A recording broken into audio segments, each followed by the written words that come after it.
Hello, and this is Delia again. I'm reading the Vampire Diaries, The Struggle. This is part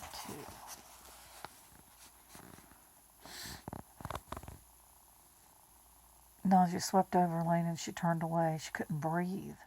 Okay, Bonnie said. If you feel that way about it, I'll get Dad to take you home. You have to come too. It had just dawned on Elena that Bonnie was no safer in this house than she was.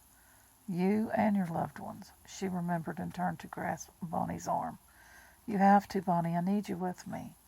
And at last she got her way.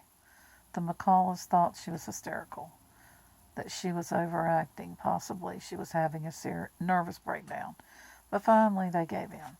Mr. McCullough drove her and Bonnie to the Gilbert house, where, feeling like burglars, they unlocked the door and crept inside without waking anyone up. Even here, Elena couldn't sleep.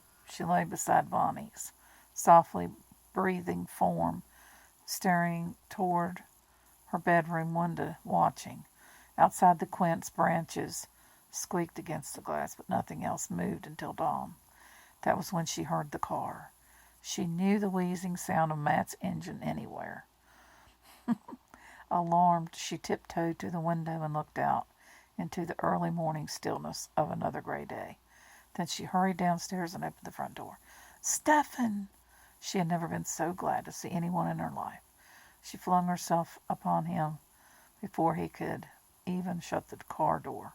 He swayed backward with the force of her impact, and she could feel his surprise. She wasn't usually so demonstrative in public. Hey, he said, returning the hug gently. Me too, but don't crush the flowers. Flowers? She pulled back to look at what he was carrying. Then she looked at his face, then at Matt, who was emerging from the other side of the car. Stephen's face was pale and drawn. Matt's was puffy with tiredness, with bloodshot eyes. You better come inside, she said at last, bewildered. You both look awful. It's Vervain, said Stephen. Sometime later, he and Elena were sitting at the kitchen table. Through the open doorway, Matt could be seen stretched out on the family room sofa.